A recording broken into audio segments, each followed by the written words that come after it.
What did you just say? Because depending on your answer, we may have to entertain you. And next you'll say, this is awesome!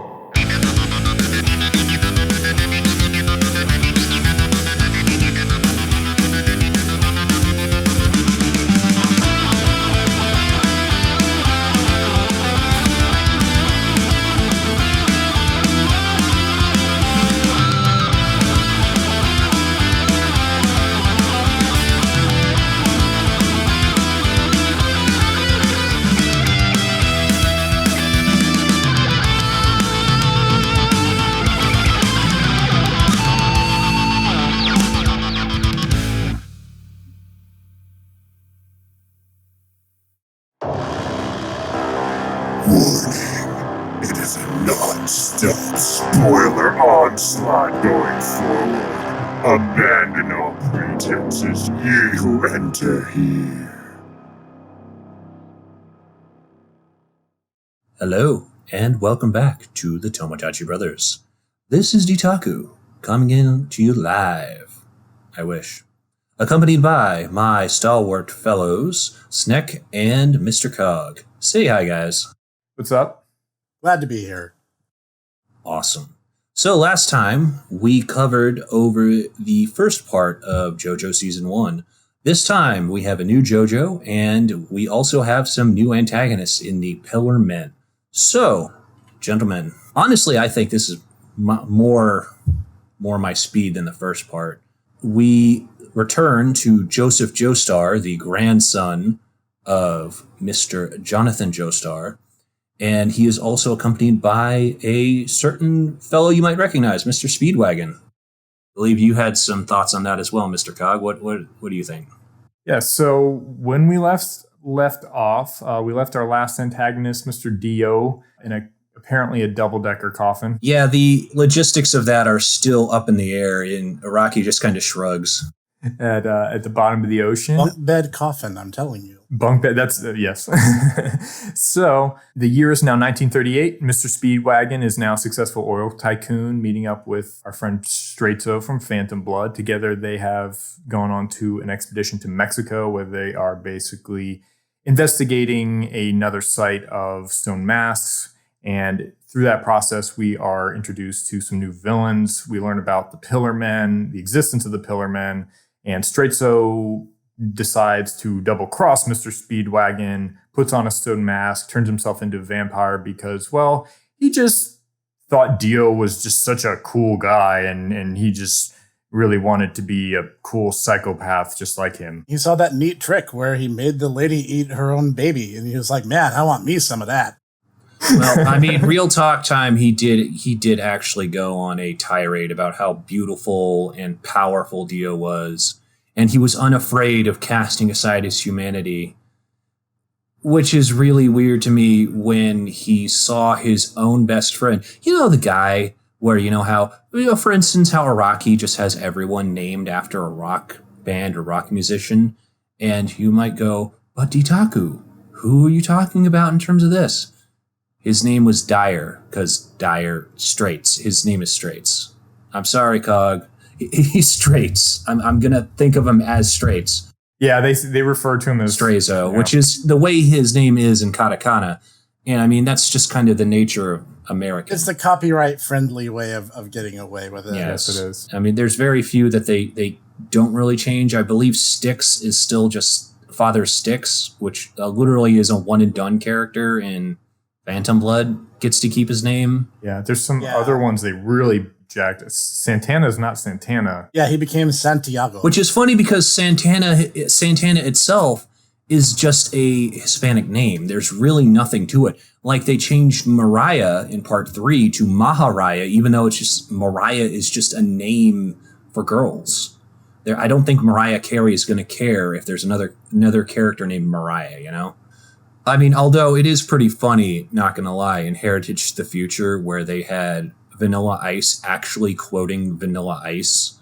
So, I mean, that's true. That was pretty funny. It's a better safe and sorry kind of translation. Yeah, I see that. I mean, it's probably the only reason why we're actually getting JoJo here in the West in the first place. I mean, besides the fact that I believe David Productions is actually either owned or co-financed by Warner Brothers, because they're pretty much using nothing but Warner Brothers music in their stuff. One of the things I do want to comment on is very early we get introduced to the character of Smokey.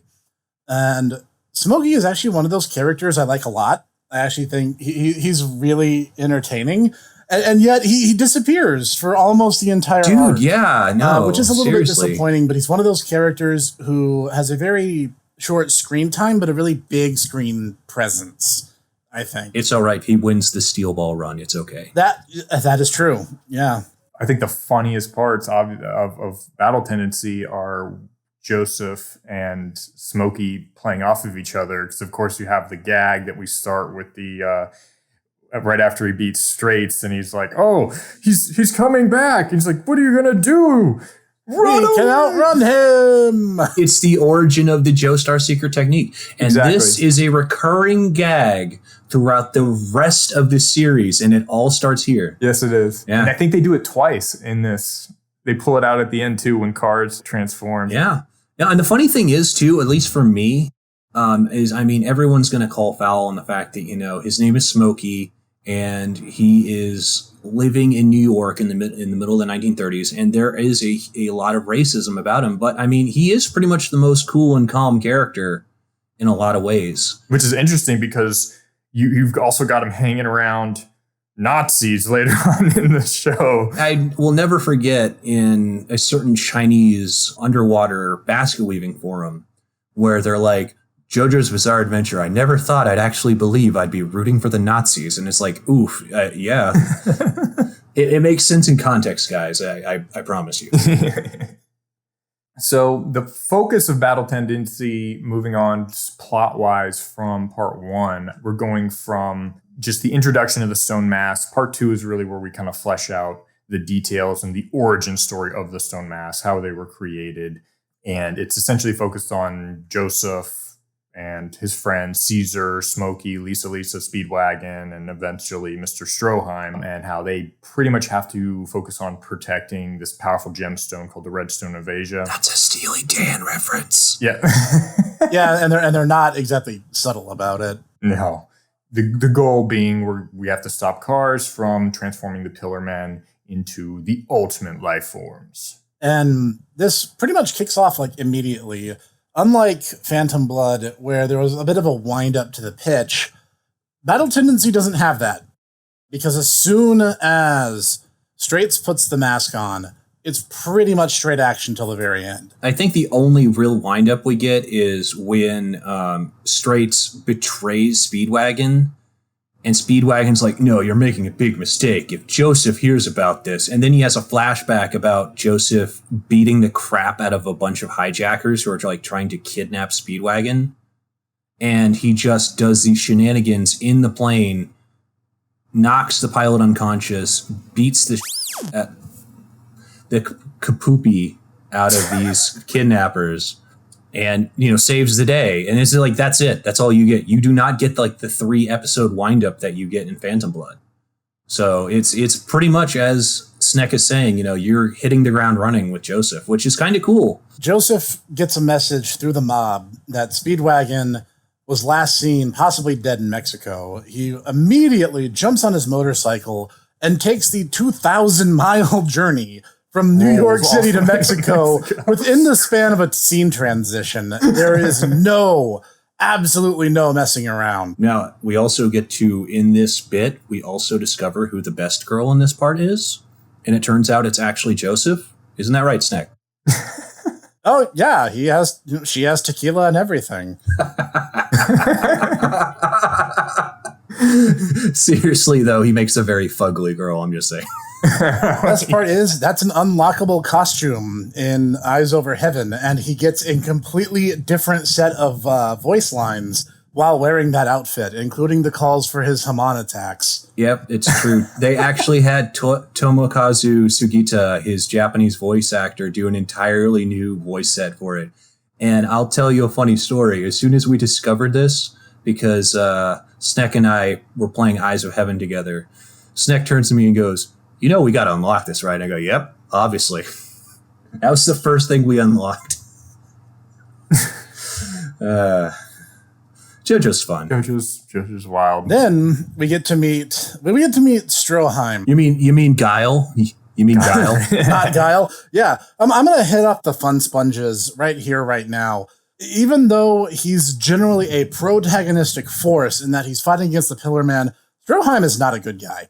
The very first thing we see of him is there is an entire, small Mexican town in a prison cell in this underground facility that the Nazis built there without the Mexican people's knowledge. And he goes, oh, by the way, one of you should just sacrifice yourselves for this blood ritual that we're about to perform, and we'll let the rest of you go. Well, no, it's more than that, dude. It's also the fact that he's going, okay, so I will let the rest of you go if one of you sacrifice yourself, and we'll drain all of your blood for this one ritual. And so, yeah, that's the thing. And then this one little boy volunteers himself and goes, if the rest of them will go free, I will sacrifice myself. And he goes, you truly are you possess a warrior spirit. So you'll live and the rest of you will be sacrificed because this one boy was the only one to actually speak up. And yeah, as Snec and Cog were saying, I mean, he is a protagonist, but he's also very much a villain too. He's very underhanded and very pragmatic. It really is just I think the power of Cars, the Pillar Man and everything that he obviously starts helping becoming that protagonist. The whole thing is the Germans are aware of how dangerous these things are. Yes. They rise up. World War II is not going to matter because the Pillarmen are more powerful than any weapon that any country has at this point. Well, they want to weaponize them too. That's the thing. But, I mean, can we just all appreciate that one scene where Santana wakes up or Santa Viento, whatever they're calling him. It's Santana. When he wakes up, and he just makes a mockery out of all of the defenses that they plan. That is a great scene. This isn't like Dio where he's figuring it out as he's going. This is literally just him waking up, and he proceeds to figure out almost exactly where the cameras are that are checking him out. He figures out a blind spot, worms his way by making his body into an ooze, because that's one of the things that you'll soon discover with the Pillarmen, is that they basically have complete mastery over their body's structure. So that's what makes them so dangerous, is if the things they can't regenerate, they can shift around. So it's almost impossible to kill them normally. So he's worming his way through the air vents, basically slurps his way into a German officer. And you just have this great scene where the officer is he's still alive, and he's, oh, Commander Stroheim, I can't see. And they are just like, ice him, just ice him, just ice him, just ice him. And he just gets back up, dusts himself off. He just starts speaking in the officer's voice again, just, Commander Stroheim, I am the man you woke up from the pillar. How nice to meet you.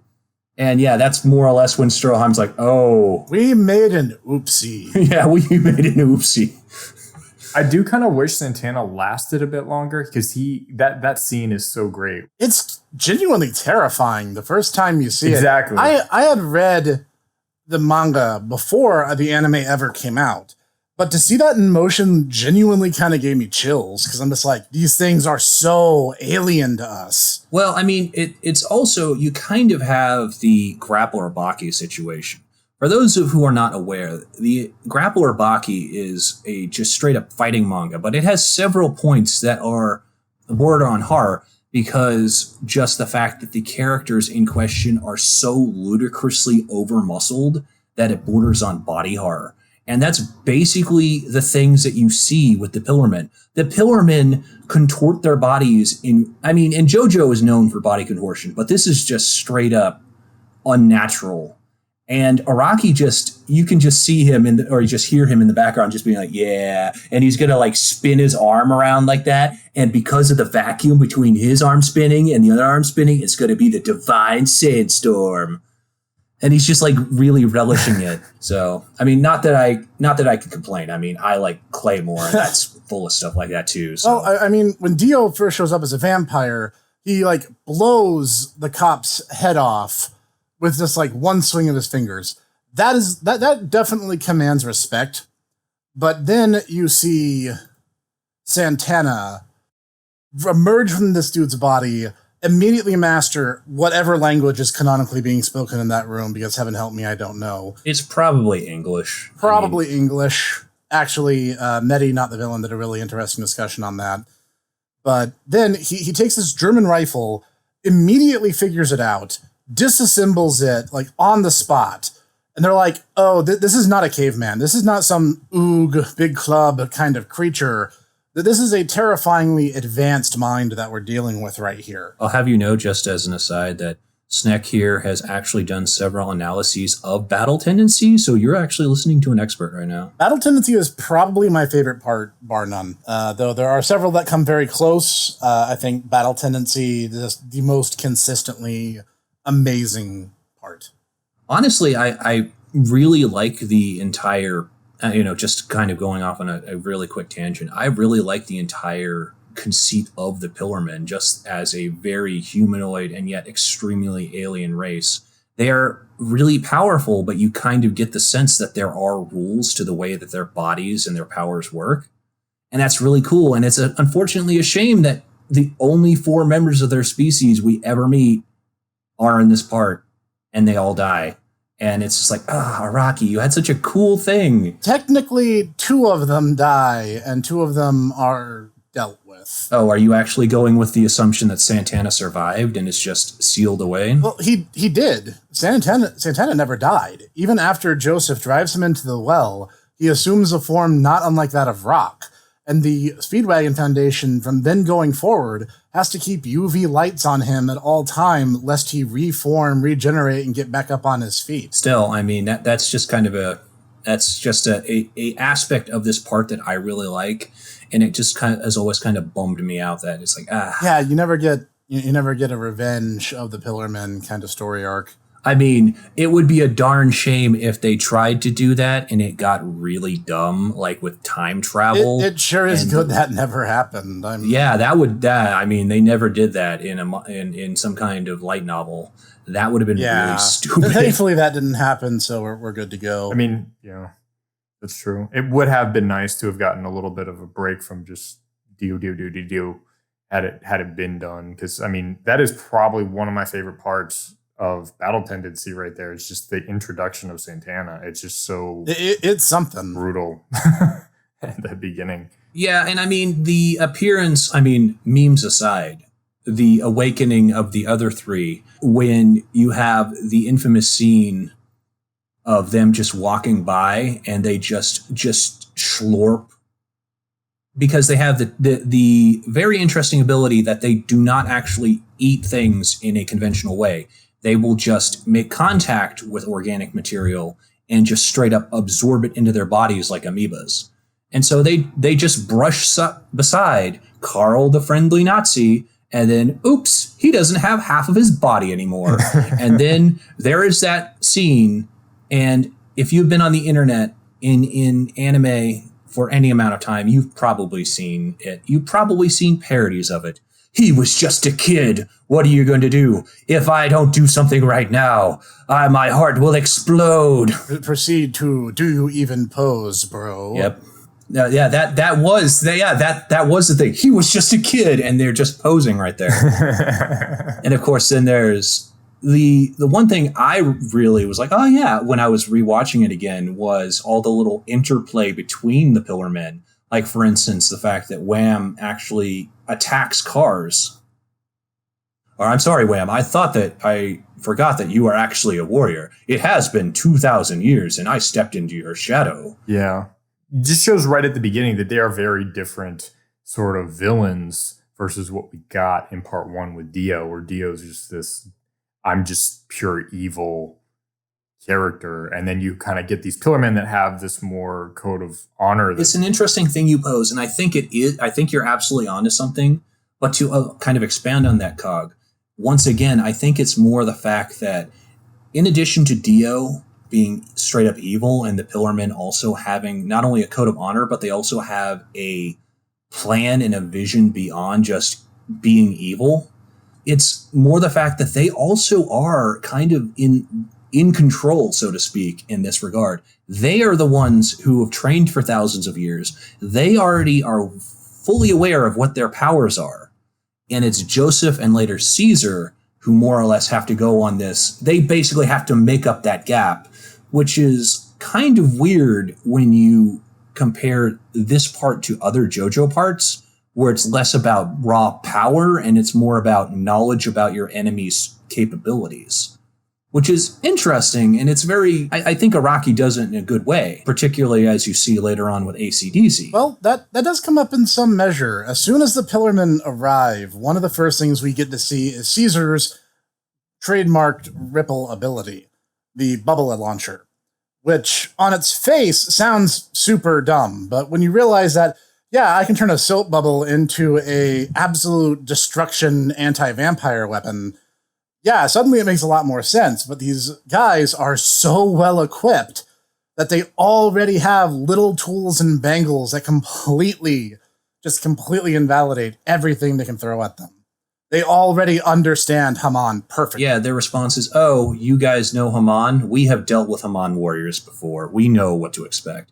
And also, on that note, the way that Haman is presented in part 2, I think is better. Whereas instead of just, oh, it's a martial art that allows you to do magic, basically, there are more rules and more applications in place in this part than in part 1. For instance, Joseph tries to do what his grandfather did and just use Haman through a weapon. Well, turns out that if you do that, you can't do that so good unless you coat it in animal oil first, because it needs something organic in order to use as a vector. You can do it, but it requires a lot more energy, and that wasn't really a thing in part 1.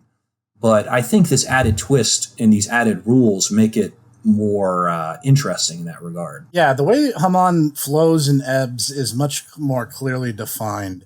And Jonathan seemed to have this kind of elementalist bent to his abilities, where he could use like a red overdrive that would kind of act like a burning power, or the silver overdrive that could travel through metal.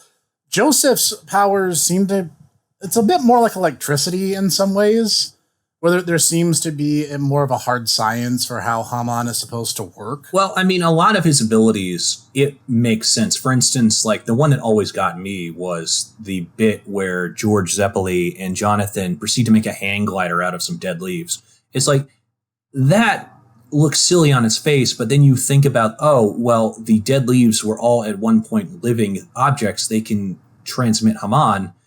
It makes sense, and especially considering that electromagnetism is a thing that animals and especially plants have within them.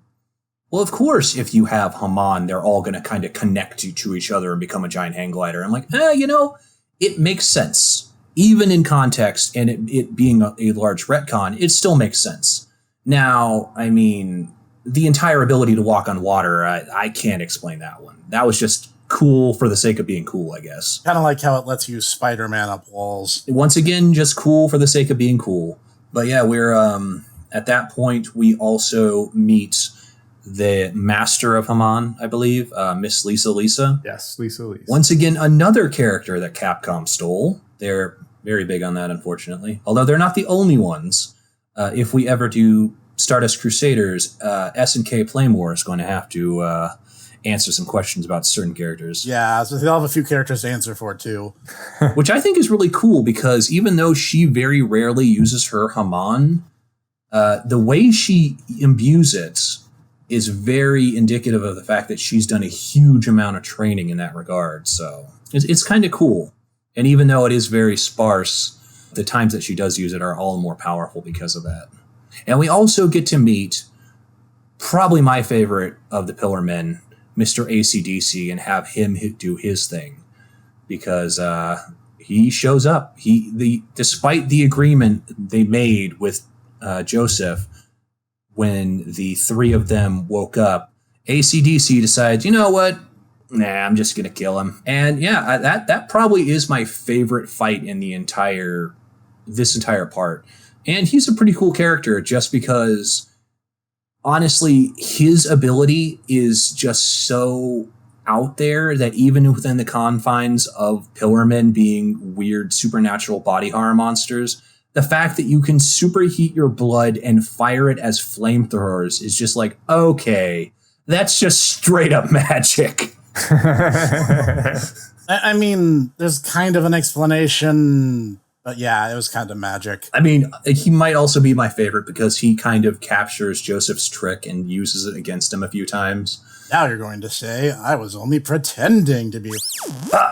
He captured my favorite trick. That meme will never die, as far as I'm concerned. Is it obvious to the audience that we have read these comics way too much? Because we have. I'm just If you thought the fanboying was over, think again. Oh God! You know what's going to happen? It's one of two things. Either this is going to have everybody be like, "Shoo.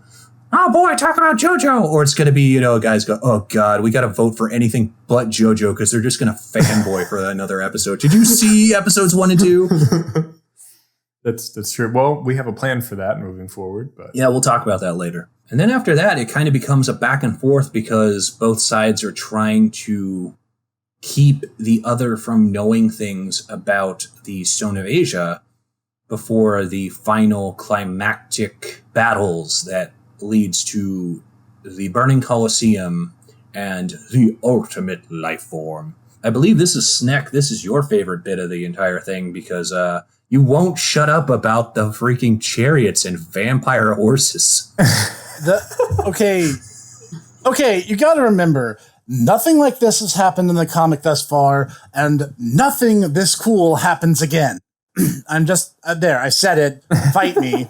I don't know. I would argue that the first bit of a Steel Ball Run has elements of this, but you're kind of right. The entire half race, they don't really do anything like power that. battle. Yeah, because a lot of people at that point in Steel Ball Run don't have stands, and it's basically just Gyro and Sandman who really have like supernatural abilities.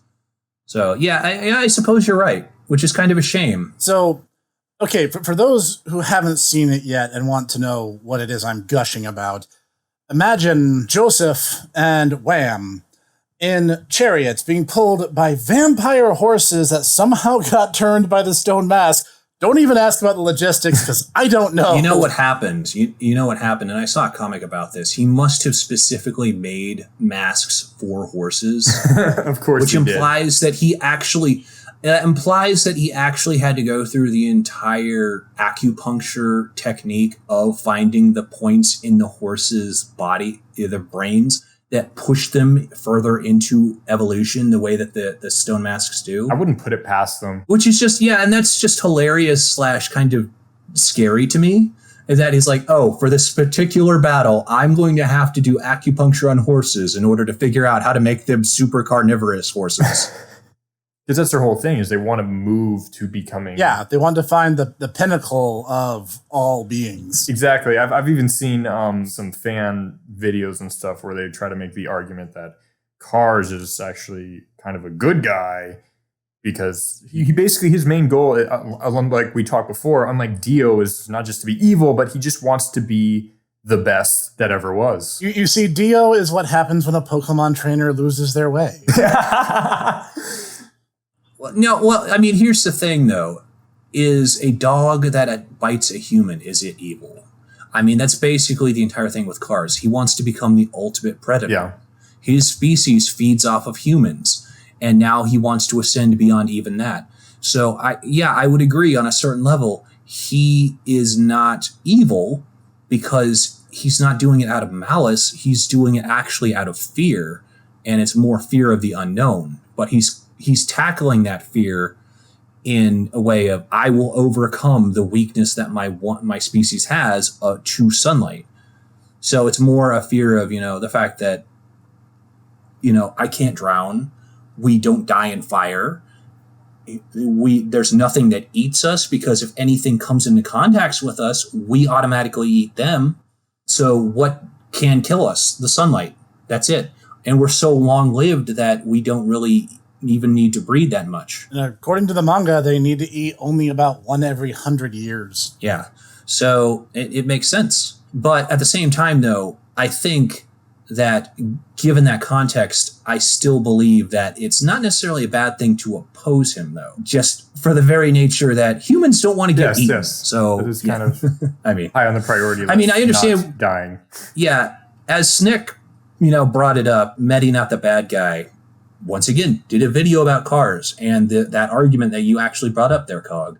But at the same time, no, I'd have to disagree with him, and I'd have to disagree with that argument that, yeah, I mean, as much as I think Cars is a cool guy and I can understand that desire to overcome your fear of death, I'm not going to, go Joseph and Lisa and Caesar are bad because they're opposing him. I'm sorry. So I was just bringing up that people have made the argument. I usually prefer to side with the humans. Yeah, no, I mean, I get you. I get you. Some of my best friends are humans. Yeah, I know, right? So I get you. I mean, not gonna lie. As I mentioned, Sneck has actually done something of a fan fiction series about that, where ultimately the Joestars and the Pillar Men or Pillar beings and come into a understanding of sorts. So, I mean, I can understand that. We'll get into the spoofs in the after hours. Back to the Chariot Race, because it's awesome. As it is. It's a huge circular track with these two guys who are both huge. Like, Joseph is like 6'6", I think, canonically. And Wham just like hovers over him because he is so huge. Yeah, he's like 192 centimeters. So yeah. So they're going around this track, and every lap they're just given these choices between weapons, and they just get into crazier and crazier and crazier possible outcomes. Where like Joseph grabs the biggest crossbow available, and like the vampires start making fun of him, like, "Oh, you can't pull the drawstring back all the way because you're too puny." And Joseph then uses a fall off his chariot to lock the ball into place and allows Wham to take a shot with a much smaller crossbow to line up his trajectory for him. And also, you can do this in the PS1 fighting game, and Dutaku learned to hate it very, very, very quickly. But the thing with young Joseph is that he can do that in the fighting game, and I'm really good with young Joseph. Ooh. Yes, it's not fun because the way that the game registers this is it fires the crossbow bolt into the edge of the screen and it loops back around, and you don't think about it until it's coming right at your back. So there's no way of defending against it unless you are cognizant of the fact that it's going to be hitting you from the back. So it's a very underhanded, very Joseph way of addressing that this is a 2D fighting game. So I think probably the coolest thing, though, was the fact that we see beforehand, you kind of talked about Joseph, but in terms of Wham, we see beforehand we got a taste of what he could do, and the fact that he could, his entire thing is manipulating wind. Each of the Pillar Men can kind of manipulate a certain element. AC/DC could manipulate fire. He could supercharge his blood and fire it out of his body like a flamethrower. Wham can manipulate air around him using his horn and the motion of his muscles. And Cars can manipulate light using these bone blades that extended from his wrists.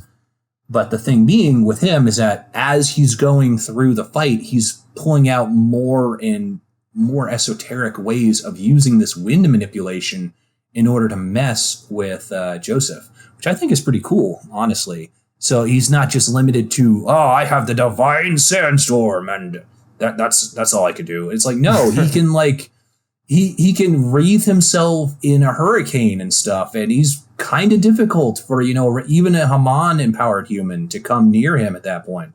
So I give you a lot of shade, but it is a very cool battle. Honestly, more cool in certain ways than the battle that comes afterwards. The entire Chariot battle is just seriously awesome. I love the escalation too when they're like, after Jonathan gets his weapon and then they're moving on, it moves up. He's like, I'm going to get the whole freaking pillar now. How you like that? Yeah, Wham just rips the pillar out of the ground and is like, how do you like this weapon? And Joseph's like, that has got to be against the rules.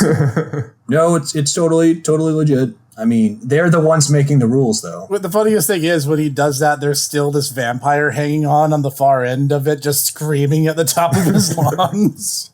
Yeah. I mean, it's honestly, that's such a good fight that it's kind of sad because the battle against Cars is kind of lackluster, honestly. It is. I would agree. I mean, as cool as it is to see the various different ways that Cars and then later Ascended Cars, because, by the way, Cars gets the Redstone of Asia and proceeds to ascend to become an ultimate life form. And there's this one page in the manga where they proceed to very, very, very granularly explains what Perfect Cars' abilities are, including, because I can't let you down, guys, sex equals useless. There, you're welcome.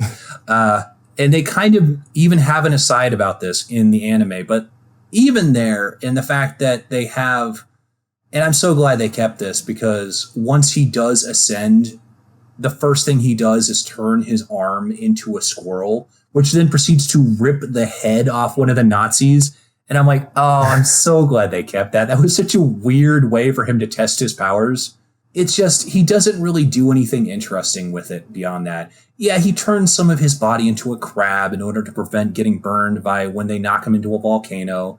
But, I mean, he gains wings, okay? I would agree. I feel like the Cars fight is a bit rushed in that sense, because it's like he introduces all these cool kind of powers and things that he can do, and then they don't really... I half agree and I half disagree, and here's why. We have just got done dealing with AC/DC and Wham, who are already terrifying, and a normal person would not win in a one-on-one with them.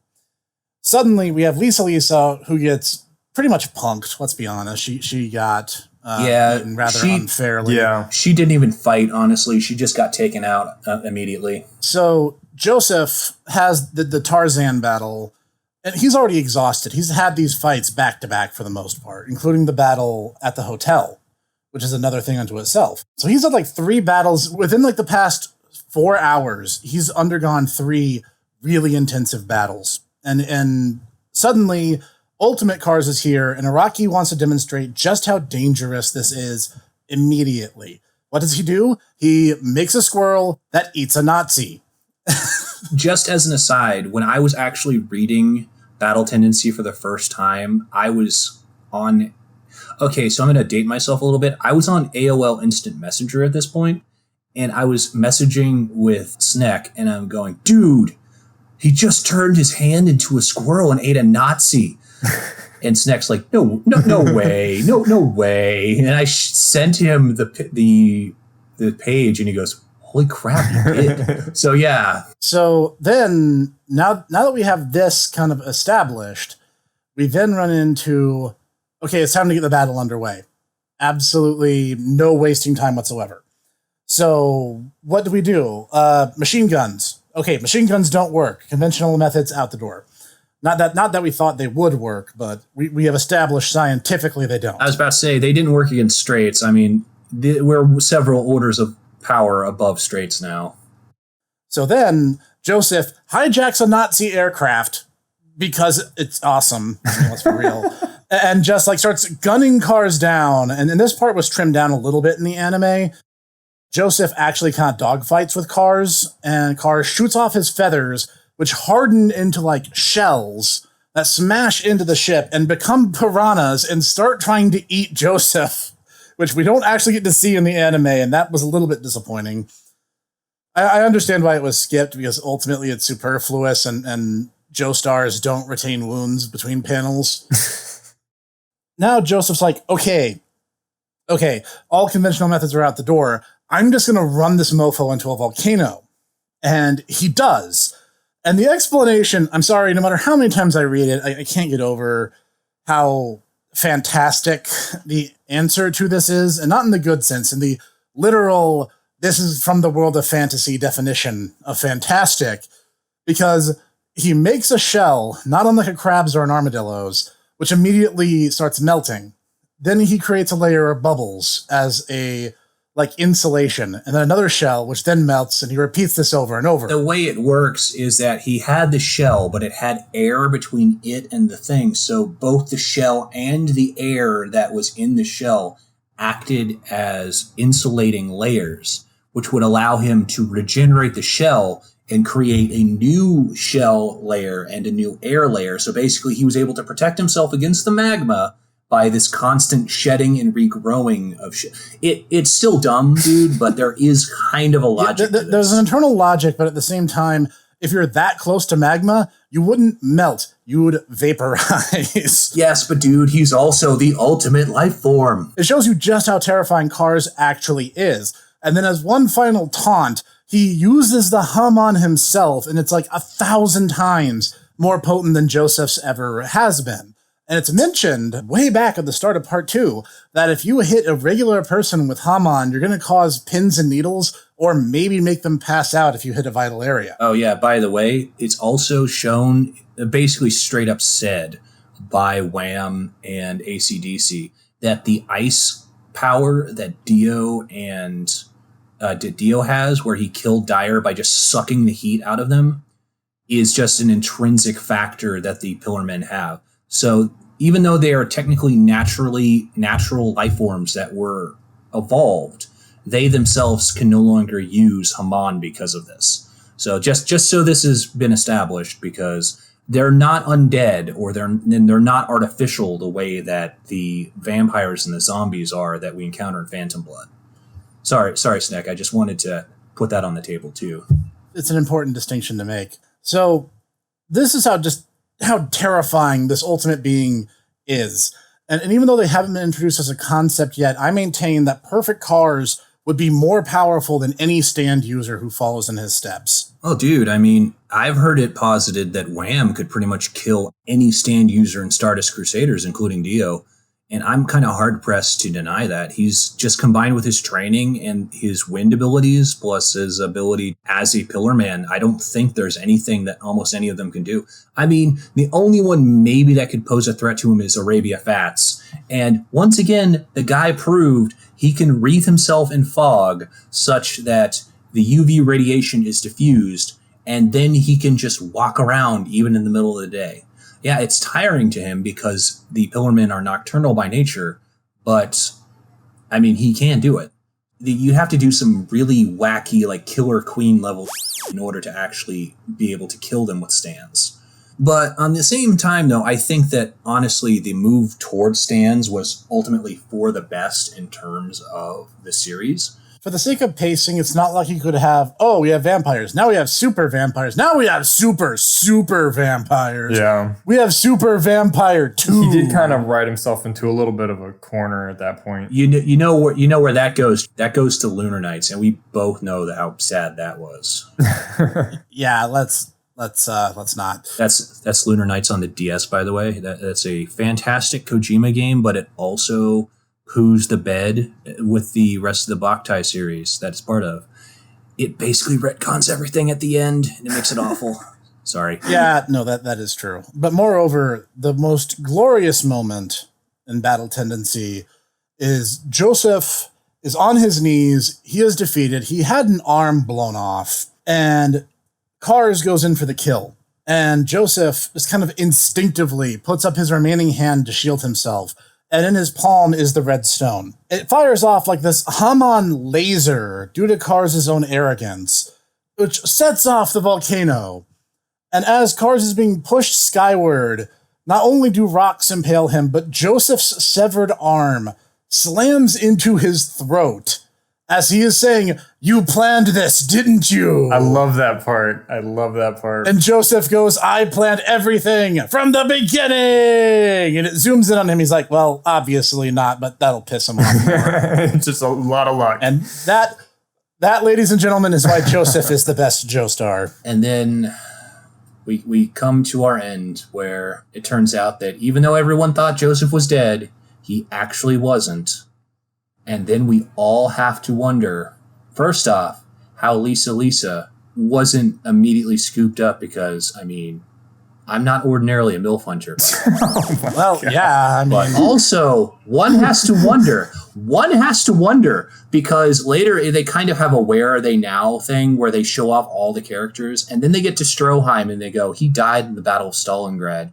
And you have to wonder because at this point, the man is now more cyborg than machine because he keeps getting into situations where he's just straight up bisected, torn apart. And so he has the recurring element of German science is the best in the world. I almost died in Mexico, but now I'm a cyborg. And yet this guy who has literally been killed like 4 times actually does buy the farm. And you have to wonder what Soviet monstrosity the Russians are like, oh no, we got to bring out the bear. And it's like this giant mechanical bear thing or something. You got to wonder what they did to him in order to actually finally do him in because, I mean, it sure as heck wasn't cutting him in half. It sure as heck wasn't, decapitating him. It sure as heck wasn't cutting off his leg. Oh no, Stroheim has all of these things done to him and he still lives because he's a cyborg and German science is the best in the world. But yeah, that's the part that kind of, just makes me go, whenever I read Battle Tendency. So on the whole, Battle Tendency is much faster paced, much more adventure-y than Phantom Blood, but it's a very logical follow-up. Oh, yeah. Jonathan was kind of the messianic figure of the family. Joseph is I would say, the redeemed sinner, prodigal son, if you want to get biblical about this. And it flows very, very cleanly from part 1 to part 2. And I mean, unlike certain other parts, like as much as I love part 4, the way they kind of go from part 3 to part 4, it's Yeah. Some of the transitions are not the greatest. Yeah, even though I love part 4, I'm like, And then even if you think about it, the transition from 2 to 3 is a little weird because it's like we have stands now, and it's when it didn't really exist before in the narrative, but that does give us the unique element that eventually becomes JoJo moving forward. I don't know. Honestly, I think that the way that they present it with another 50-year time jump, and then they actually show off older Joseph with his Weird Al, mixtape and his Walkman and his hatred of the Japanese. I think it was really well done, honestly. I'd have to disagree with you on that one, Cog. I just meant the as far as the narrative elements of like suddenly, it went from this sort of fist of the North Star. It's more about people having, this kind of energy power into now we have stands. There is kind of an explanation to that, but I'd rather cover that in After Hours. I mean, yeah, and to be perfectly honest, once again, kind of as I put in our After Hours, please look for After Hours. I have a gigantic tirade about that. If you love me just mincing words and being a giant sophist, please check it out. But I mean, the way I was kind of talking before about how Araki steals liberally from manga and anime of the period, much like how part 1 and part 2 kind of steal heavily from Fist of the North Star, part 3, and just the fact that Jotaro and Kakyoin are both very much in and I mean, I suppose even in part 4 with Josuke, I mean, they're all very heavily into the Bansho movement that was very popular in the mid to late 80s. And you kind of see that in Sakigake Otojuku, where pretty much every character is a Bansho, which explains him being, the silent one-liner spewing and not because he's autistic like you've posited. I really like Jotaro. I think he's a little bit more of a subtle character in that he's kind of this, I'm going to show you who I am through my actions versus I have to sit and go on these long monologues. My favorite, the words I hate most are work hard, and my second, least favorite are hard work.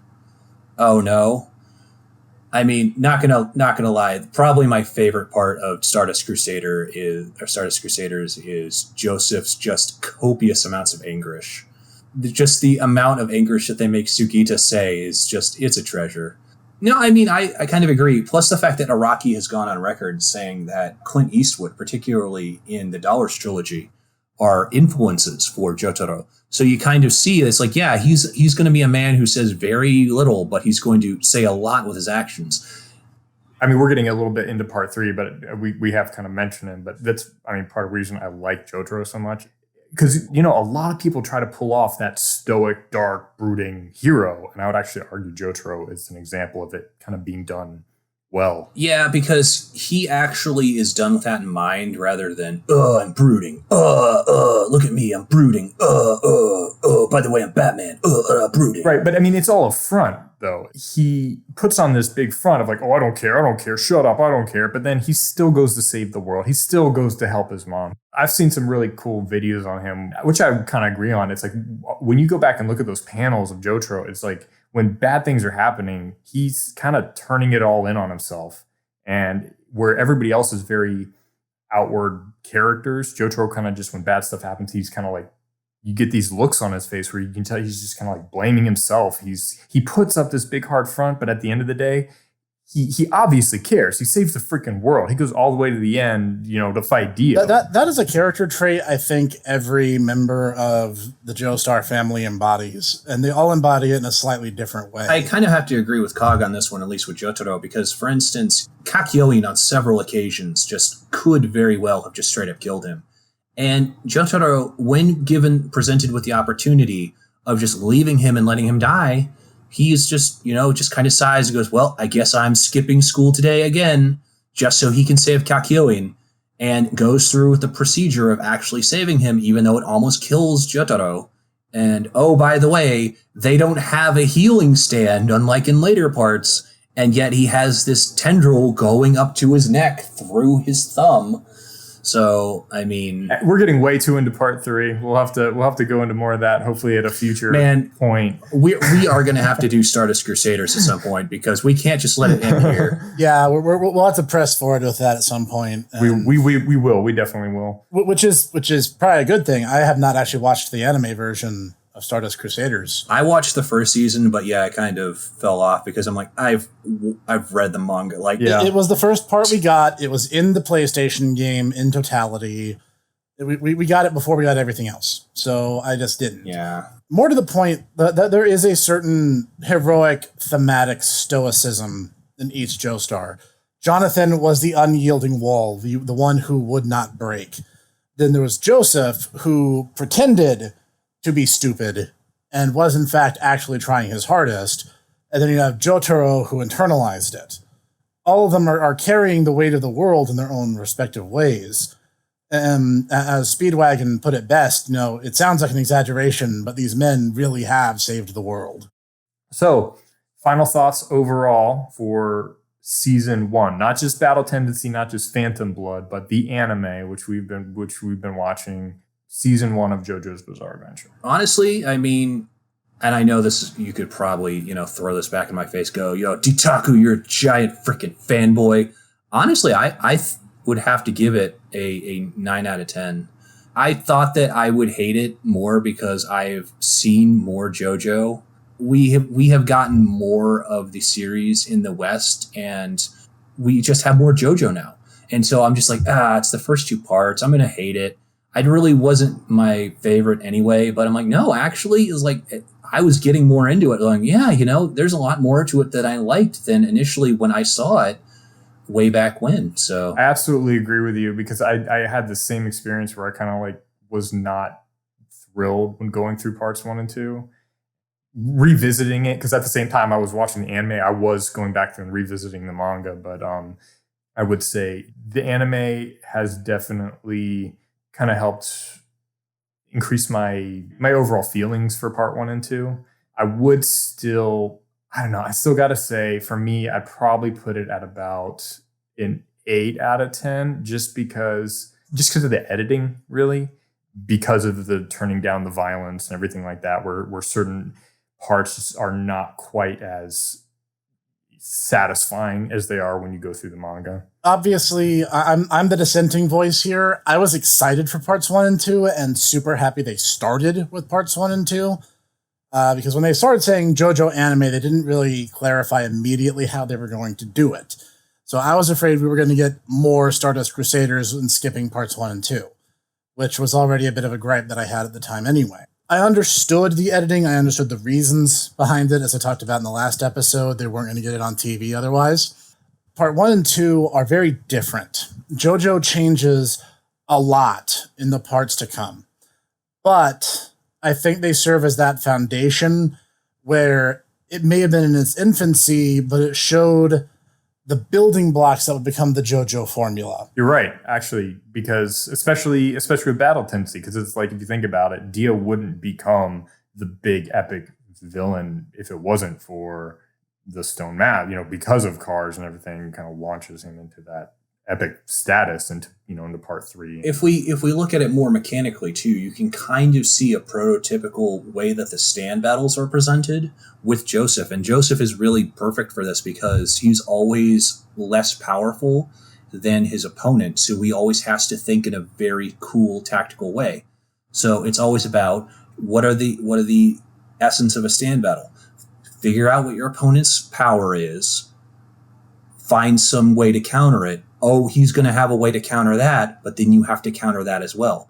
And that is the essence of the way that the battles in Battle Tendency are. For instance, against AC/DC. Oh, well, you have to jut your veins out in order to, shoot your flamethrowers. Well, I have, wool strings that can shoot out and latch onto your veins when you jut them out in order to attack me. Well, I can cut your strings. Well, you see, I actually anticipated that you'd find my strings, so I added an additional line of strings, so now I can attack you still. And I mean, it's the same line of reasoning as stand battles. It's just that they don't both have ghosts standing behind them while they're doing it. I mean, if that makes any sense at all. Snack, 0 to 10, season 1 of JoJo. I'm going to say a solid 9. My complaints are very mild. What was cut from the manga to screen conversion is very light. It retained the spirit. The voice cast, English and Japanese, did an awesome job. Oh, that's something we didn't mention. Sub versus the dub. Oh man, I have to rep for the sub on this one just because Tomokazu Sugita, the voice of Joseph Joestar, is one of my favorite voices in just voice work in general. He voices Gintama. Oh, that's another thing, too. Oh, he does Ragna the Blood Edge in Blaze Blue. He does a bunch of guys. He is just a great character actor, and I love his stuff. So as much as you like Richard Epcar, I have to rep for the subs on this one. I like the dub. I prefer the sub on this one. I respect every one of the Japanese voice cast because I watched the Japanese version first before I ever saw the dub, just because that was the airing order. But I'm going to lean towards the dub. Not only does Richard Epcar really capture Joseph's frenetic energy, he also is able to actually include the otherwise informed character attribute of Joseph's British accent, which is completely lost in all other versions. Yes, I would agree with Sneck on that, in that it's like with the dub, you have all these European characters. The Germans actually kind of sound German, and you kind of get the intended narrative experience of these kind of European characters in with the dub. Last thing on the dub though, dub versus sub. For the Japanese actors and the dub, we actually have a very amusing little connection that Sneck and I noticed when we were watching this. Richard Epcar, who voices Joseph Joestar, voiced in the dub of Bobobo that happened in the mid-aughts. He voiced a Bobobo. But you want to know, here's a crazy thing. For the Japanese dub of Bobobo, the same actor, his name escapes me, but the same dude who did Dio and does Dio in part 1, in part 3, and in bits of part 4, it's the same guy who does Bobobo in the Japanese version. Real talk time. I just had to add that just because I love little connections like that. All right, I think that wraps up our chat on Battle Tendency, in season 1 of JoJo, unless anybody else anything else to add. I think we summed it up nicely. So, gents, I have to rep for this because if we did not have this series, we would not have Stardust Crusaders because David Productions would not have the funding to do this. But I have to say, for this upcoming roulette, mine is going to be Hyperdimension Neptunia, the animation. I'm going to put forward a new series that actually just recently concluded, and I'm going to put forward My Roommate is a Cat. It's a 12-episode OVA series, and it is so unbelievably wholesome, and I think everyone should watch it. I think I might have gotten diabetes from it. I watched it with Snack. It is pretty darn cute. I mean, being a cat owner, I can hashtag relate, so. And I'm going to recommend, just because I'm a Mecha fan and I have a lot of nostalgic feelings about this character, SSSS Gridman. Oh, that's a good one. Yeah. Okay, so I'm going on to my anime list right now. All right.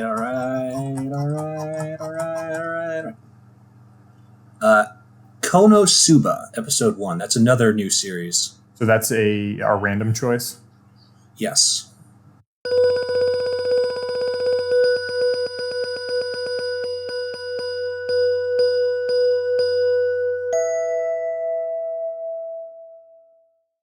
Number 1, Itaku. Hyperdimension Neptunia. So, I mean, this is actually really cool because this gives us a level of continuity. This is immediately what David Productions did the next season after they finished up JoJo. And let me tell you, having been in a certain Chinese basket weaving forum, people got mad about this.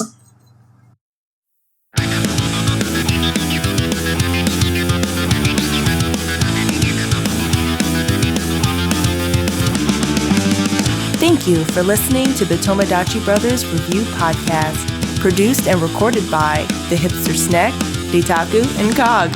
Sound design and editing by executive producer Sean Taylor Brown with Cog Sound Engineering. Music written and performed by Sean Taylor Brown with Costas Vaz of Core Insight Studio on the drums. We hope you enjoyed this episode. See you next time.